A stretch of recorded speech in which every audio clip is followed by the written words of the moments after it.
Vamos agora a entrevista do dia com Maria Lídia Flandoli. A elevação da taxa do desemprego anunciada em junho aumentou o medo dos brasileiros de ficar desempregado.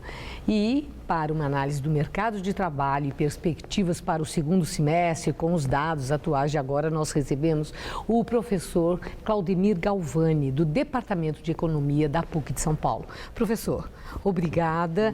Em junho houve uma espécie de tremor.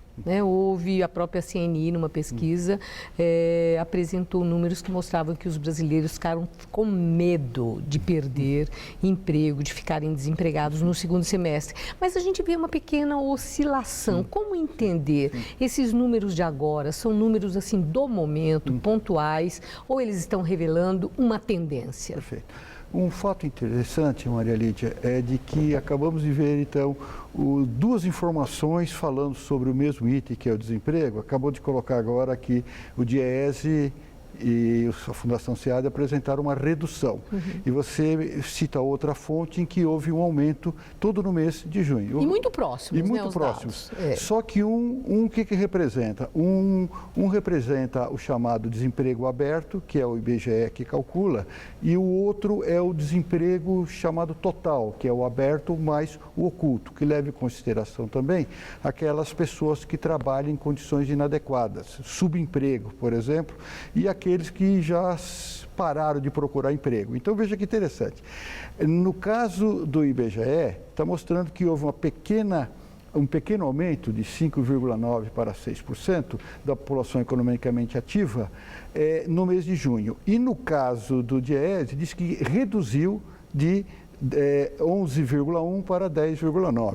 Que fato interessante. Eu acho que essa sua questão faz sentido no sentido de que é um problema de momento. Uma pesquisa mostra uma coisa, outra mostra outra. Mas, de qualquer forma, em termos de dados objetivos, a indústria recentemente demitiu, a indústria de São Paulo, aquele número de 120 mil trabalhadores. E isso trouxe a apreensão, considerando que a indústria de São Paulo, ela compra muitos equipamentos de outras indústrias, de outras regiões do Brasil. E aí fica a indagação, se pode existir um reflexo desse movimento acontecido em São Paulo para o desemprego em relação às demais regiões do país, a outras empresas, a outras indústrias e, inclusive, outros setores da economia. Perfeito. Há esse risco, sim.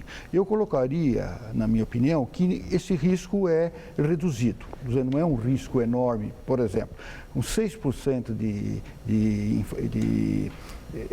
desemprego no caso do Brasil, hoje nós estamos, comparando com o mundo, numa situação bastante confortável.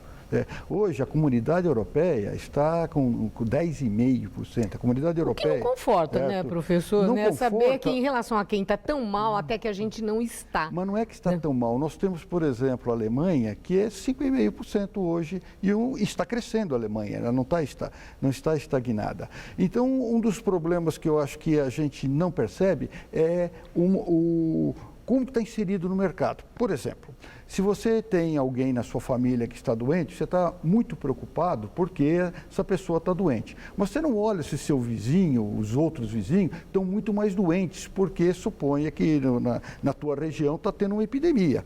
E você está numa situação até melhor que o seu vizinho, mas você está olhando só para o seu caso, está ruim. Eu entendo que a situação de desemprego hoje no Brasil, ela está sob controle. O desemprego é algo importantíssimo em qualquer país, porque a maioria das pessoas no mundo inteiro, ela só tem como elemento de gerar renda e de sobreviver a sua capacidade de trabalho. Então, quando você tira o desemprego de uma pessoa, você tira toda a sua perspectiva de sobrevivência. Isso é uma coisa terrível. Terrível. Ainda mais quando você tem um país onde os benefícios que a sociedade ou o Estado oferece é limitado. Por exemplo, um desempregado na Alemanha, o filho dele estuda numa escola de primeira linha. Então, ele não vai, é pública, ele não vai tirar e nem vai mudar e não paga. A assistência médica é pública, de primeira linha. Tudo isso mantém? Tudo isso mantém. Agora, aqui no Brasil, o sujeito perde o emprego ele perde o convênio médico. Isso é uma coisa terrível. Se o filho dele está numa escola que ele entende que seja de primeira linha, tem que passar para uma escola de segunda linha. A escola pública na Europa é de primeira linha, então isso nós sofremos muito. Agora, falando em sofrer muito, há também aquela questão da perspectiva de futuro da moçada, dos jovens. Os números do IBGE mostraram como os jovens são duramente atingidos por aquela pequena elevação que eles apontaram de desemprego. E a desqualificação profissional, a questão da inexperiência, e a ausência de política pública para jovem, né, no sentido de favorecimento de uma absorção de tanta gente no mercado de trabalho. Qual que é a saída para os jovens brasileiros? Você tocou no ponto que eu acho que é fundamental. A pesquisa do CAGED, que é esse Cadastro Geral de Empregados e Desempregados do IBGE, ela tem mostrado uma coisa que preocupa muito. O que é?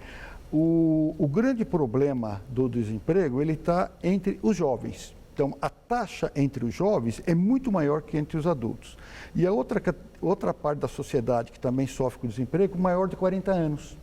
Então, você vê, Pega duas pontas. Pega as duas pontas, exatamente. Duas pontas. O que é muito problemático. Quer dizer, 40 anos que é, de certa forma, jovem para uma série de atividades. Está lá no início da maturidade. Perfeito. E onde você está com um padrão de experiência mais elevado. Certo? Aí você desemprega uma pessoa que tem a capacitação bastante elevada. É cruel, né, professor? Isso é horrível. Isso é horrível. É cruel. E um fato também que essa pesquisa do CAGED leva em consideração é de que, embora a taxa de desemprego esteja estável entre 5,8, 6, 6,1, o que ocorre? A massa salarial está diminuindo. O que significa isso? As pessoas que estão entrando no mercado de trabalho estão recebendo menos que aquelas que estão sendo demitidas. Isso é horrível. E agora, recebem menos numa tendência de mercado de pagar menos, ou é porque a recontratação é de gente menos qualificada e que custa mais barato? As duas coisas, certo? Uma é uma política. O sujeito está 3 meses, 4 meses desempregado, ele aceita trabalhar por menos. Esse é um. E o outro está tendo uma constância em colocar pessoas menos experientes. Então, a qualidade do serviço, a qualidade do trabalho, sente demais. E isso a gente percebe, por exemplo, no comércio, quando você é atendido por pessoas que não têm nenhuma capacitação. Não passaram por treinamento e mesmo que passasse, teria mais dificuldade. Por quê? Porque o custo é menor. A última questão é sobre o medo, que falei na abertura, o medo de ficar desempregado. Quem está nos assistindo agora, professor, é para ficar com medo ou os números das várias pesquisas que têm sido divulgados não estão sinalizando um futuro, vamos dizer, que assuste? Olha, é uma questão delicada que você está me colocando, mas eu queria colocar para o telespectador o seguinte: eu sou otimista.